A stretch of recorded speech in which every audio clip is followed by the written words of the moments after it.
Hi, it's Roger here with the July Q&A for our Genius Entrepreneur Mastermind. You will see that I have my backdrop from the Entrepreneur 5.0 here. I am growing out my Go Faster haircut from the Iron Man. And I am super excited about all of the questions that you've been asking because they're actually a little bit different from the last few months. Like the last few months, we have seen a lot of people going up into yellow, green level. This time around, I think because we have had the Entrepreneur 5.0, we've got a whole bunch of new people who come and joined our Genius Entrepreneur Mastermind. We have quite a number of red and orange level questions just getting started, which is actually very good because they're all about how to build cash flow, how to get started, and especially in these times where you've probably seen all the news about all of the recession coming, downturn coming, all that kind of stuff, that this is the time to get back to basics of what it is that actually creates cash flow in the first place. So we're going to jump right into it and some new faces on the course. So do check in on the websites alongside all of the questions as we go. We're going to work from the bottom upwards. So we're going to start with the red level questions and go from there. First one is from Jan Winham. Hey, Roger. I go to iLab in September. Will we meet? Drinks on me? Unfortunately, I won't be there on the September one. I am going to be in the UK and in America. But I know it's going to be a super awesome one, as they all are, and we have an amazing team there that are going to support you. I kept 10 days prior to leaving free with the intention to fill it with paid work in my business transition from my Clark Kent job and hit Bali all orange and ready to go yellow. So I'm procrastinating. I know I can move relentlessly forward and magic happens when I do. In your experience working with creators and being one yourself, what is the key mindset shift I need to make to relentlessly move forward and never look back? Okay, so the first thing is procrastination has nothing to do with mindset and everything to do with momentum. You'll probably find that while you procrastinate when you're on your own, if you're with a team and there's a deadline and there's stuff to do, there's no more procrastination. It suddenly disappears, right? Because you're suddenly accountable to other people, deadlines are there, there's consequence for not getting things done, and stuff just gets done, right? So procrastination is not something which is like, oh, I've got to change my mindset. It's, I need to change my momentum. And the way to change your momentum is to change your team. Meaning, if you're on your own, you're a team of one, you will always have procrastination because you're the only person accountable to yourself, which means you can always put it off until tomorrow. But the moment you build a team where you're accountable to somebody else, and there's a deadline and there's a time frame, then stuff has to happen. So that's why the very first thing is to get a team together, which means even just one extra person who might even be someone in your family. It could be someone who's in this group. It could be someone who's in your existing team where you're saying, right, number one, you're going to be part of my team to hold me accountable. Two, set yourself an actual meeting schedule. You say, right, and we're going to meet every Monday at 5 o'clock. And number three, set yourself milestones. And here's our plan for the next 10 weeks. Where even if you don't even have the plan, get together for the first Monday and set the plan. Say in that first Monday, our objective is to set a plan for 10 weeks where we're going to hit certain milestones every week, where I'm going to be accountable for certain actions, where you can be accountable for certain actions as well. And we're actually going to set up what we actually are going to achieve every single week. And then you're then held accountable to making that happen. And it's only going to be 1 or 2 weeks that you go by where you are doing nothing that you're going to realize it's a bit silly for you to show up at a meeting and do nothing, so you better do something, and you're going to start doing it. If you want to increase the frequency, don't meet once a week, meet 3 times a week, Monday, Wednesday, Friday. If you want to increase frequency even more, do it 5 days a week, every single day. Meet and actually say, what is the milestone that we hit from yesterday? And you'll be amazed at how quickly, just by doing that, you get to whatever momentum you're looking for, and the depression disappears, right? So super important that when we talk about red level, we say number one, red level is measure your money, not just where the money is and where it's been, but where it's going, like what your actual weekly and monthly milestones are going forward. Even if you don't know how you're going to get there, you say, right, this next week I'm going to make $1,000. Week after I'm going to make $2,000. Like set the plan so that you've actually got something to fail to. Because only when you've got something to fail to do you have a consequence to then succeed, right? And then the second thing is then make sure that once you've actually got yourself committed to actually say, right, I've got number one, commit to conduct. Number one is measure your money. Number two is commit to conduct, which is actually committing to the conduct required to actually hit those numbers. And then number three from there, after you've actually done that, do your duty, which is actually show up, right? Which has nothing to do with like igniting your passion or like, overcoming your mindset. All those are things which you do not need to worry about when it actually comes to making things happen. And we all know this if you've got kids, where you are getting them to do stuff like get to school on time, where it has nothing to do with mindset coaching and everything to do with actually just setting deadlines and setting consequence to make it happen, all right? All right, that's the answer to that one. Base level, but so important. Okay, next thing, Les Gordon here says, thanks so much, Roger, for your answer. This is from the last one. Les was looking for a bunch of funding on the last one, and he didn't yet have customers. Straight away, I see I have been looking for the big investors instead of finding those first 10 customers. Just to clarify, the generator does not need energy to run, but it comes, or does need energy to run, but it comes from a relooping of the energy due to harnessing a process called electron spin. This, of course, is subject to patent, which has been submitted, so not yet filed. As a result of the non-filed nature of this most important patent, I cannot share a link with you yet, but for sure be next month's call. The home energy system will cost $25,000, but with not metering. For clarity, my question on raising interim funds is for building the manufacturing requirements. Okay, well, I don't think that's a question. That's just more clarification. But my advice is the same thing. Get those first 10 customers. If you're saying in order for a customer to come on board, they need to pay you $25,000, there's your problem straight away, right? If you just go and look at the news today Tesla has announced that its solar panels are now basically for rent for almost nothing, like $50, right? So basically they realized that the big issue was not that people didn't like the idea of a new type of energy. The big issue was it wasn't economically viable. And so what they've done is they've figured out a way to make it so affordable and so cheap, it's almost impossible to say no. So for you, the big question is when you go out to find your top customers, not do they like the idea, but do they think it's actually value for money? Do they think it's affordable? And that has everything to do with basically how much are they willing to pay, how much is it going to save them? And if they think $25,000 is too much, which I do, right, then you've got to figure out a way to actually build in financing into the deal, find someone who's willing to finance the deal based on the asset, find a way to actually make payments over time, which make it cheaper than their energy bills. And then that way, at least you're going to have a chance of getting your first 10 customers, right? But until you get that model right, there's no point going out and getting investment money because that money's just going to go to a black hole where there's no actual customer willing to pay for the product that you've got in the first place, right? Okay, let's come over to, and that's for anyone else in the same situation. If you've got, I've got an amazing product, everyone's going to love it. The market doesn't care what you think. The market cares what the market's doing. And so until you've actually proven that the market actually is paying for what you have, a good idea is just a good idea. It's not a business yet. Okay, so next we have Catherine Gallagher, who says, how can I decide whether to invest time in potentially selling a travel business that has stopped trading or folding it? Stopped trading due to having a baby, also deciding it's not a business that suits my natural talents and purpose.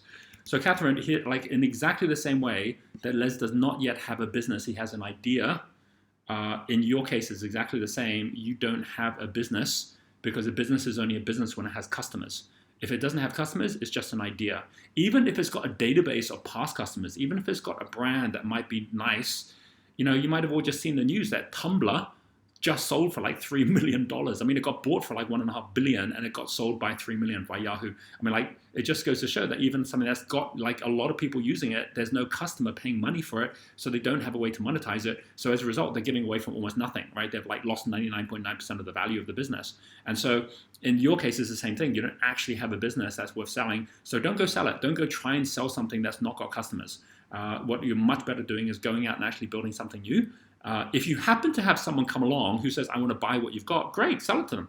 But don't go spend lots of time going and looking to sell something which you could actually have gone out and sold something else which would have made you a lot more money, right? You take something that a customer actually wants and you sell them that, you're going to end up with more money much faster than trying to take what you've got and think that it's somehow worth selling, right? Super important, right? So I wouldn't even bother doing that. Okay, we've got here Robin Chadwick here. Hey, we're moving through these pretty quick, hey? Well, the red levels are pretty straightforward because the things you need to do are straightforward. It's just a matter of doing them. Hi, Roger. I am a specialized kinesiologist. I need to know I've been practicing for 3 years. I was doing so while working in the corporate world, so my income was consistent and good. A year ago, I took the plunge and left the corporate world in order to immerse myself full-time into specialized kinesiology. I only started actively marketing myself in June, after many months of procrastination and playing small. So again, procrastination, same thing, it's because you're trying to do it on your own. I realized that building a business takes time, but would value your insight on the most effective way to move out of the red, while at the same time ensuring my business is both high touch and high tech in support of my most important purpose, good health and well-being.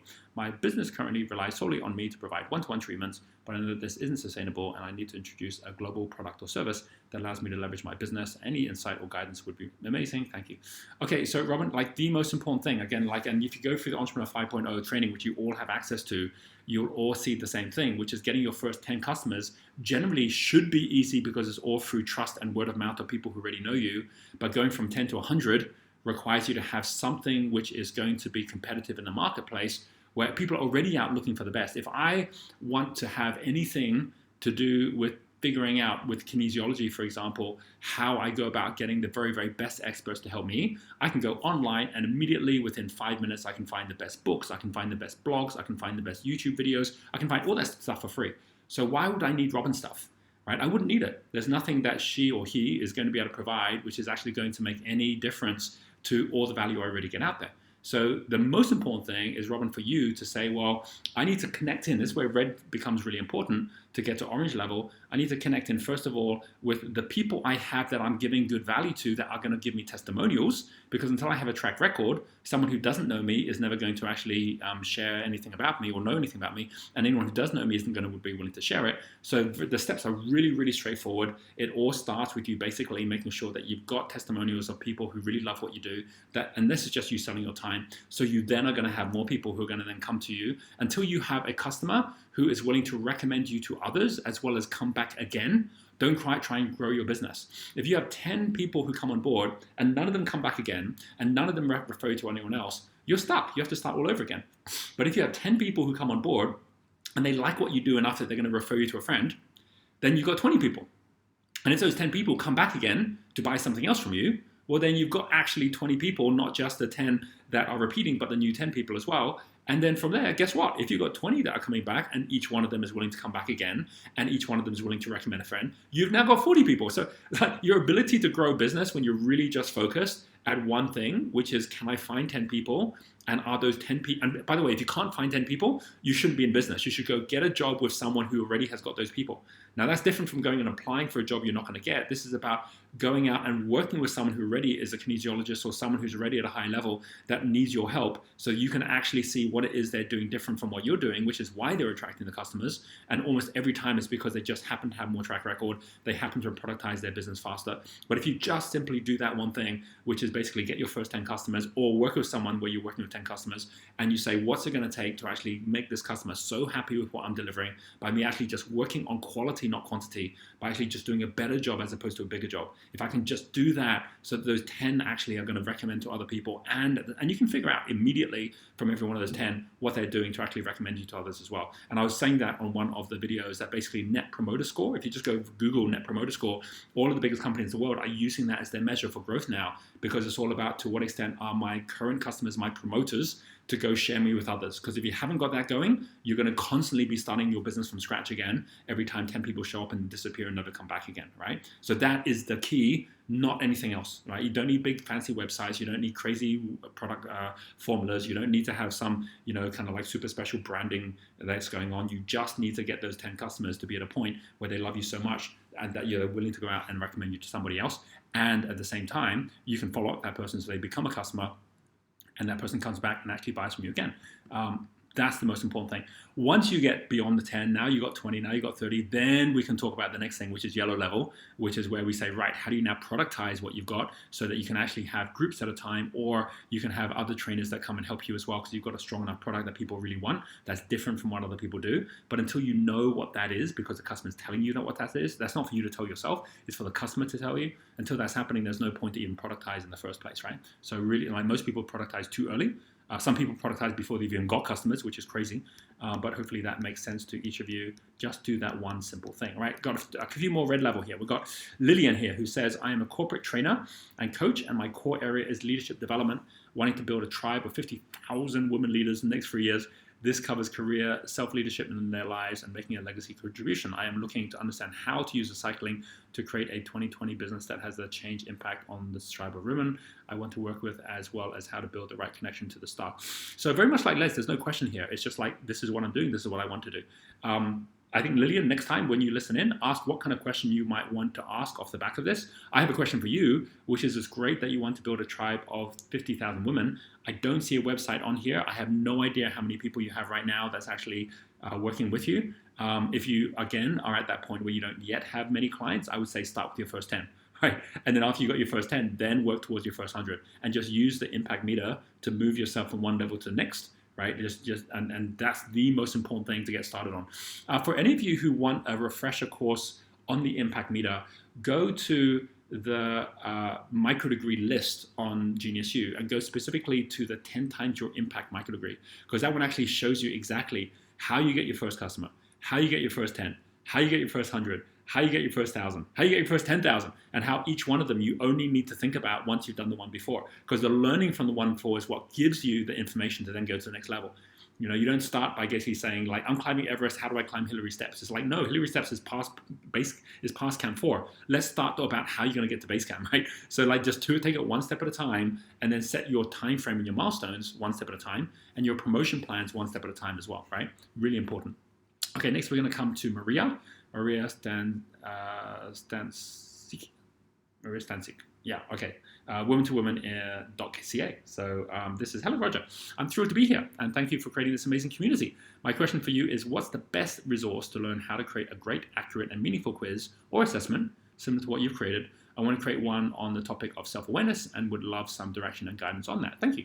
Well, okay, so first thing is, sorry, I said Maria, it's Marta. So Marta, what I would say first of all is listen to the gem call tomorrow, because tomorrow I have got Ryan Levesque. Ryan Levesque actually wrote the book Ask, which is the formula on how to create good assessments. And he taught wealth dynamics a long time ago.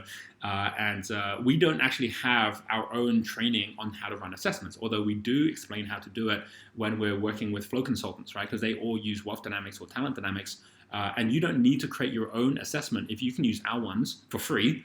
And then from using our ones, like we have lots of people that use the Genius test, the passion test, the purpose test. They just get people to take it. They should see their results. They're a mentor on Genius U, so they can actually go behind the scenes and see the results as well. They can see it on their profile and say, hey, based on what you're at, by doing a debrief, which is basically like a 30-minute or 1 hour call with someone who's actually done the actual assessment, they can then get much deeper, much faster. And of course, by doing that, they're already using like the #1 entrepreneur or leadership skills assessment out there. And so instead of trying to create your own, that's what many people do. Once they've done that well and they've realized that, hey, this is a really good way to make money because I'm now finding out a lot more about who my customers are and personalizing what I'm doing with them, then you can then go and create your own as well, right? One of the best tools to do it with is SurveyMonkey. If you just go like Google SurveyMonkey, and you'll see that they actually have got tools to integrate with Facebook, put it on your website, those kind of things as well. But to actually know, well, what is the actual process of doing it? One of two ways. Either go and learn the theory of it by learning from Ryan, get his book, which is called Ask, ASK, which is on Amazon. Or second thing is just basically do it with us through the Flow Consultancy, and you'll see exactly how we show you not just how to do assessments, but also how to use our ones, and more importantly, how to actually then debrief and turn it into revenues, right? Turn it into profit. We have Paul Benson, no questions yet, glad to be on the call. Okay, cool. So those are the red level questions, right? This is where you're like, how do I get from basically just like zero cash flow or like zero net cash flow, there's money coming in but money going out and it's pretty much the same every month, to positive, right? And this has everything to do not with your content but with your connections. Because of course it's like if you're digging and you're digging off a small river, you might only get a little bit of water. If you're digging in a desert, you get a hole, right? So don't go digging in a desert by just kind of create your own business from nothing, because it's going to end up with basically a hole where you get stuck in the hole. If you've got a little bit of trickle coming through, like your own word of mouth, well, then you dig off that, you're only going to make a little bit of money. You make a little bit more, but not that much more, right? Whereas if you go to a bigger river, which is where there's lots of flow, and you dig off that, then it's easy to make money really fast because you're actually helping someone else who's already making a lot of money to make even more money. So orange level always, which is about the worker, is going to where the flow is, which is why step number 1 is pinpoint your passion. It's like doing what you love so you go to the right river. Step number 2 is set your standards, which means you're climbing up to the right mountain. You're getting with the right people. You're not trying to do it on your own and compete on your own, but you're going to the team that actually you need to earn your right into. If this was like the same as football, instead of going out trying to kind of like convince people to be on your team when you don't yet know how to play, it's about you saying, hey, if I actually was to go out and play with others, what level am I at right now? Am I in the fourth division, fifth division? Am I good enough to be in the World Cup? Right, and you realize that the actual skills you need to play the game will actually then ensure you go up to the higher level. Someone who's at the $1 million level, they're not just at the $1 million level because they've got the trust of people that are willing to give them $1 million. They're at the $1 million level because they've got the skill set to work with other people who are already at the $1 million level. So you've got to build your skill set up with your trust as you go, which is building up your credibility and your confidence at the same time. Confidence, internal trust, credibility, external trust. So this is what all the orange level questions are about, is how do you connect in with where the flow already is. So first question here is from, let's go to Caroline Lang. Caroline Lang from New Zealand says, hi, Roger, I'm an insurance advisor in New Zealand. Yes, so Caroline's actually one of my Circle members. We just had a chat with her last week where she has seen her business go from 4 or 5 customers a month to 4 or 5 customers like every single week now. She's getting about 20 a month at the moment. And that's as a result of following exactly these strategies. My question, I aim to increase my client base from 1,000 to 10,000. So she's already got over 1,000 customers. My avatar are age 30 to 39, small to medium business owners or families. I found most common difficulties for these clients are that they don't know how to grow their business. I plan to offer a Genius U test service as an added value to my clients. What else should I do to help this group who are in business from $500,000 to $3 million turnover?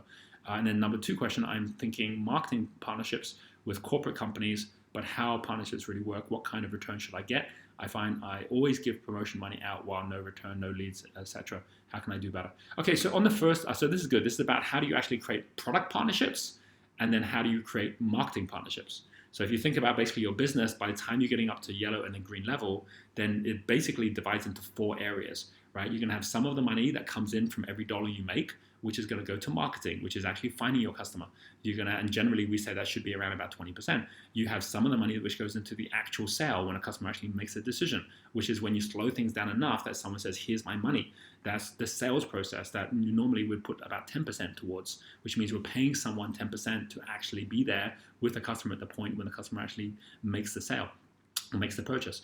The next part is delivery, which is where we talk about a product partnership, where you're actually working with someone who's now going to deliver and actually provide that delivery to you. And the final one is content partnership, where someone's actually creating that content or creating that delivery. And normally that's, whereas the delivery is normally around 30 to 40%, the final part's about 10%. So you've actually got percentages on each one, and we have partnerships across the board on all of them, as do all the biggest companies in the world. Apple has content partnerships and marketing partnerships. Amazon has the same. So does Microsoft. So all the biggest companies do this.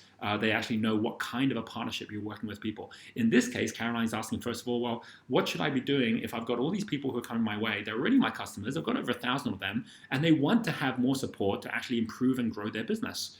Well, don't go out and just try and figure out how to do this on your own. Go and partner with other people who are already doing this. You can partner with some of our flow consultants or performance consultants. You can partner with some of the people already who are providing coaching and mentoring within the Crystal Circle or the GEM community within New Zealand or even in Australia, where they can basically say, hey, if you work with me, you recommend my services, I'll give you 20% as the marketing partner to that. So that way, instead of you having to do all the delivery and not knowing how to do that well because it's not your core business, you're still keeping 20% of the revenues, which is that's as much profit margin as you'd make in a normal business, right? So you get that 20%, you pass the business over to them, they then deliver on that as well. That's the way to do it, right? And we have lots and lots of trainers and mentors that can actually be working with you on that basis. Then what about the people that you go out and get partnerships with who are sending you partnerships or sending you that marketing? Well, you can be giving them 10 to 20% for actually a customer that comes on board, but you don't pay them before you get the customer. You say, look, if I bring that person on board and that person actually pays me, I'll pay you a percentage back. So it's all results-based. Whereas at the moment, it sounds to me like you're making it a cost. And then if you don't get the customer and they give you people, then you're still paying them and you're not getting any money, right? Which is definitely not the way marketing partnerships work. You're always working marketing partnerships as a percentage of the revenue you're making, and you can always make that work. So when we do events, for example, when we do our online marketing, it's the same thing. We'll either be looking at Facebook being our marketing partner, where we'll give them up to 20%, which is our marketing spend, or we will make it our like city leaders or our partners who show up who say, hey, I'll actually let people know about your product or your event and send people along. And then they also get a percentage of everything that happens as a result of that too, right? So we're always paying that out. If we didn't pay that out, we would have hardly anyone knowing about us because we don't go out and spend a lot of money in marketing. So super, super important to be actually thinking, if I'm going to make $100,000, how much am I willing to spend on marketing? It should be about $20,000. Who am I spending that money with? Is it Facebook? Is it Google? Is it like some partners I'm going to actually be giving the money to? And then, of course, by actually spending that 20%, 20,000 and watching your numbers, you end up making 100,000, right? If you're not spending the money in marketing, don't expect to make any sales, right? It's not going to happen unless it just happens to be by chance and word of mouth that someone actually shows up at your door saying they want to buy from you, right? By yellow, green level, you cannot do that without actually having predictable funnels where you actually know exactly how much you're spending on marketing, sales, and your budget, and you're then having a milestone of how much you're spending every week to then get the money back as well. Right, next one we have here is Greg Cole, who says, how do I link with other members who are involved with MLM and philanthropic fundraising? 100%, Greg, this is about you going out there and actually sharing what's of value to you. You could actually go out there and say, hey, I'm actually going to have a meetup, which is going to be specifically for people who are involved in network marketing and are looking at philanthropic causes and see who shows up, right? You can be going out there and actually doing searches on Genius U to find the people already who are part of philanthropy or part of the world game and the things that they're actually doing to really leverage and grow what they do as well. But the most important thing is to know that every leverage mechanism, whether it's network marketing, whether it's stock market trading, whether it's starting a business. It's just a leverage mechanism. What's more important is what is the purpose that you're actually doing this for, because you're going to find the right people through that purpose. So for example, if you're doing this for the environment, or if you're doing this for health, you're going to be much, much more likely to find the people you're looking for by zooming into a particular area where you're then speaking to those people already who are caring about a particular purpose, than trying to just go out generically on network marketing or generically on philanthropy, right? So that's what I'd say, is that the more you can niche it, the better. And that comes right back to what I was saying earlier about orange level, where you have step number 1, pinpoint your passion. Number 2, set your standards. Step number 3, follow the flow, right? Follow the flow is going to the river, which is your river based on your purpose. If you don't know your purpose, it's going to be impossible to find your river. And even when you find a river, you're going to find that everyone's got a different agenda, because no one's united by purpose. Whereas if you actually find people who've got the same purpose as you, then there's no conflict, because you're all doing it for the same reason, right? For the same bigger why. Okay, we got here. Next one we have is final orange one here, which is from Robbie Venter. Hi Roger, I read your book Think and Grow Rich 10 years ago and wrote down my vision to own 10 properties that produce a passive income that exceeds my personal expenses by the age of 30. Ah, that's cool. So you actually, read the book when you were 20. I turned 30 this month, so it's been 10 years. And I'm pleased to say that my vision has become a reality. So congratulations, that's really cool. The golden part at the end of the rainbow has always been to use my time and energy, which I now have available to impact people's lives and make a difference in the world. My ambition now is to empower entrepreneurs financially, strategically, and spiritually. The challenge I am facing is knowing how to brand myself and tell my story so that I can start connecting with people that I want to impact. I realized that I never really thought through this next phase of the journey, and I'm finding it a bit difficult putting myself out there in a way that is clear, concise, powerful enough to attract the right clients. I'm at green level as far as my property investment journey goes. However, I now want to add another layer to my life in the form of coaching, speaking, training, and in this area I am at orange. I do not want to teach purely in the area of property investing, even though this is my area of expertise, but want to keep it broader to the subject of wealth creation. What advice can you give me to get me more traction, launching this into the next phase of my journey? So this is exactly what happens. Like what Robbie's going through is what happens when you actually have gone down one pathway and you've actually got up to green level, and you're going back to say, right, well, the next thing I do, what level do I want it to be? Because you could start the next level at green level as well. You can start a coaching company at green level. But you might say exactly as you are, no, I actually want to be the coach, right? So I want to make it a yellow level, which means starting by going back to orange and following the flow, going with the people that you actually want to go with. Now, the most important thing is go to the micro degree, which is the one which is basically yellow, startup success, where you'll see the very first step on yellow is all about the whole thing about role models. It's identify your identity, which is who are your role models. See, a green level is all about who are your business models, but a yellow level is who are your role models, because it's one thing for you to say, well, I don't want it to just be about property investment.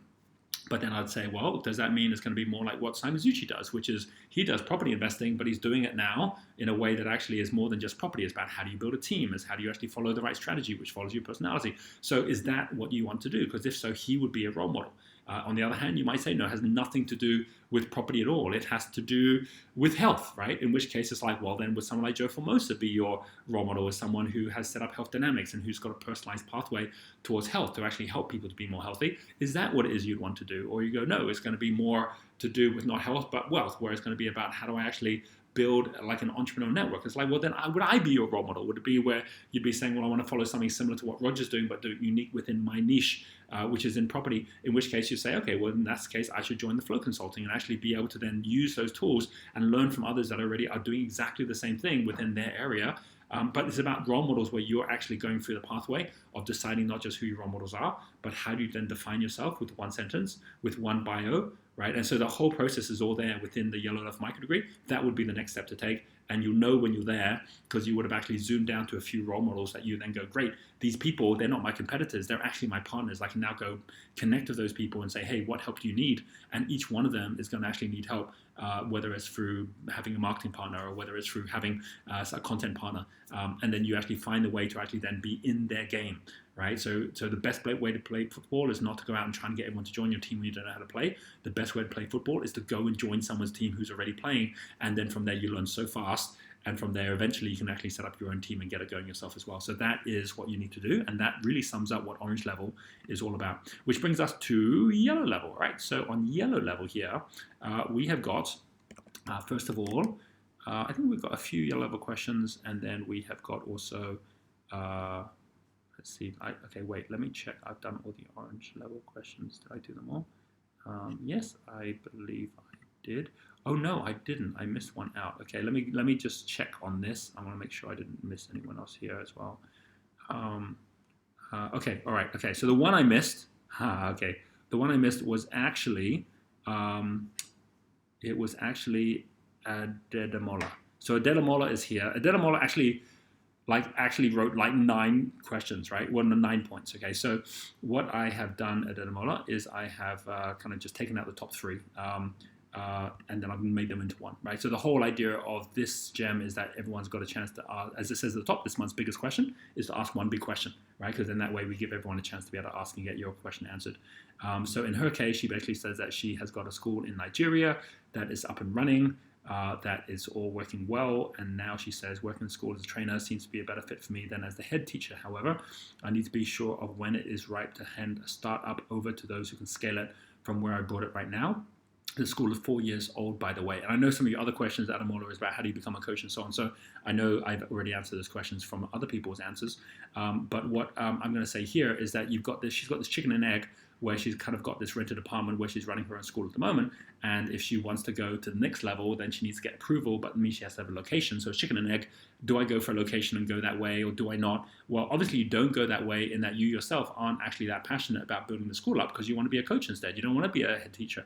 So what I would recommend is that you get in touch with Angie Stead, who runs Genius School, because your other questions, which are all about how do you even set up a different model for schooling, that's exactly what we're doing. Where a micro school is based around a teacher, not a location, right? So there's micro schools which are growing all over the world right now, which basically is taking great teachers who are attracting already great students, where they then are able to run their own school, and they can do it from their home or they can do it from their own location. But basically the whole thing's about the teacher, not about classes where you have to go from one class to another. So it's no longer the factory system, right? We're going back to personalized learning, and it's way, way better if you've got 1,000 students to actually have basically 50 micro schools of 20 teachers, where every one of 20 students, where basically those 20 students each have got a micro school with one teacher, is way better for 1,000 kids than have 1,000 kids all show up at one school with teachers basically going through it like a factory system. So go have a look at micro schooling. That's what we're using, and that's what I'd recommend for you as well. And my answer to you is no, don't go down that route of trying to build up the school into something which is going to end up being something you're seriously not passionate about and you don't want to run anyway, because it's just going to go wrong.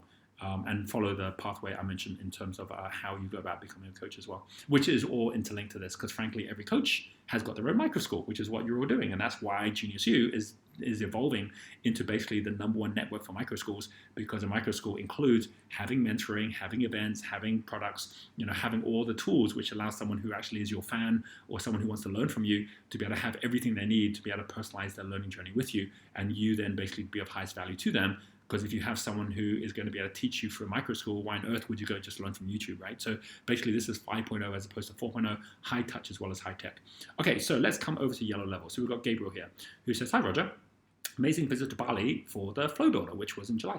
Number 1, the step questions. Step number 3 on creating prospect and experience. So I'm assuming everyone here is now familiar with Entrepreneur 5.0 and the 5 different steps that actually take you through your value cycle. So number 3 on creating prospects and experience are always low cost or free experiences. What are your best ideas for this part? My avatar coaches, consultant trainers that have not yet created a consistent cash flow. And number 2, can the strategies of 5.0 be adapted to a B2B business or industrial company? And the answer is yes to both of them, right? So first of all, this third step is when you're actually taking people who are already in your community. They're already saying, hey, I actually see value with my time being invested in you, but I'm not spending money. And then they're given an opportunity to actually make a decision. It's like, yes, I want to make that decision. I want to either come on board and actually pay you money, maybe for you to take me on one of your courses, or to come to a retreat, or to be mentored by you. And that one experience they have is enough to make them go, oh my gosh, I need to be a part of this, right? Because they're hearing about how you can already transform what they're up to and what they're doing. And this is different from a sales pitch where you're basically just telling someone why they should buy your product. This is where you're giving them an experience of transformation where they themselves are already going, wow, you took me already from here to here within 30 minutes. You asked me certain questions about myself that got me clear about things that I wasn't clear about before. I want more of this. And then from there, it's like, how do I get more of this? It's like, hey, to get more of this, here's how you do it. And they end up being your customer, not because you sold to them, but because they bought from you, which is a totally different thing, right? So it's how do you actually create enough attraction that someone wants to buy from you that has everything to do with delivering value to them in the first place. So the way to do that, Gabriel, is number 1, through one-to-ones. So how we do debriefs is exactly what this is.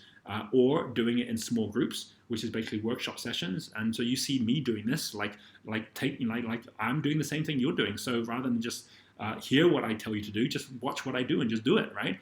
So the way we generate so many sales by having so many people buy from us is that we have a very, very clear way that we actually give people a transformation at which they make a decision to want to do something with us. And that happens on a weekly basis, right? Whether it's happening online because they watch a video, they come to a webinar, and then they want to come and do more with us, whether it's because it's at an event, because they come to the event, they book up an extra session with me, and then on that session, they just get so much great value that they want to do more with us. Or every single person who's listening right now, every one of you had an experience at some point where you go, this is worth it. And at that point, it wasn't being sold to. At that point, it was like, I want to buy this thing, right? And every one of you has that same ability to be able to create that amount of value, which is going to make someone say, I want to buy from you, right? And wherever possible, if you're worried and you're thinking, I don't have that kind of value, partner with someone who does have that kind of value, because within their value, and then you add your own value on top of that, that makes all the difference. You know, Gabriel's our representative in Mexico. So for him actually just showing even like, you know, the Entrepreneur 5.0 recordings and walking it through with someone and then saying from there, like, here's how we can do this here in Mexico, that immediately actually gives more value than even I can deliver, right? So you take the best that you can find, you add your own value onto it, it becomes even more valuable, and everyone wins, right? That's the way to do it. Okay, and by the way, business to business works exactly the same way, because you're still working with human beings who all have still challenges that they're looking to solve. It just happens with businesses, they've got more budgets, right? So it means that you can actually be asking for even more to solve even bigger problems. Marie Ruzika says here, please share any compelling examples of how companies are using the World Game as their gold dust, or other ways of using the World Game to further UN sustainable goals. What is the kind of partnership with the UN sustainable goals for the Singapore event on August 23rd? Okay, awesome. Well, we're partnering with the Global Compact, which is basically the corporate side of the United Nations, because their head office for the region is here in Singapore. So we have a whole bunch of the UN Global Compact guys coming along and members coming along for our Singapore event, which is super exciting. That's happening this week. That's the partnership. And then in terms of the different ways that we actually then partner, even with the events, for example, when we actually do the event, we actually share with people, hey, at this event, because we are part of the World Game, it means that every single person here is now having an impact on the education of someone in a third world country. And we explain exactly what that is and how that works. So everyone can see already that they're part of that goal already. So the most important thing is that we're actually making a direct link between our company and the giving. And if you actually just go onto B1G1, you'll see exactly how all of those companies do it as well. Specifically for the World Game, one thing that we're actually launching over this next month is we are launching verticals into each of the different purpose streams, starting with education, where you're going to be seeing in the coming month that basically every education company, or even individuals who want to be involved in education, who then come on board, become part of Genius School, each one of them will have their companies on the Genius U. They're actually going to have their stories shared on Genius U. You can join the education purpose stream and see the real-time ticker on how we're moving towards the education number 4, which is the quality education goal of the United Nations global goals. And then on there as well, you're going to see the rankings of all the companies and how much giving that they're actually doing and where they're giving to as well. So we get this critical mass and this community of education-based businesses, including Genius School, where everyone's involved. And you're either involved, number 1, because you're just getting started and you want to know what's the latest on education, which means you just subscribe and join the group, and then you actually just give impacts as you go along. Or number 2, you actually are wanting to actually be earning money and giving money at the same time, in which case you could be one of our Genius educators, or you could be coming to our retreat for Genius educators, or you could be coming to one of our Genius camps. So all of that basically is where we organize the structure, and then everyone can come, and there's all this giving that takes place, which actually increases our ability to actually then achieve the global goals. Or the third one is that you may not be part of Genius School, but you happen to have an education-based business, and so you're actually just there in the group as well, sharing your story. So there's multiple ways that people can get involved in education. Yes, Genius School is one of them, but other ones are as well. And then we're going to actually continue that same pathway, that vertical for education, and we're going to replicate that for health.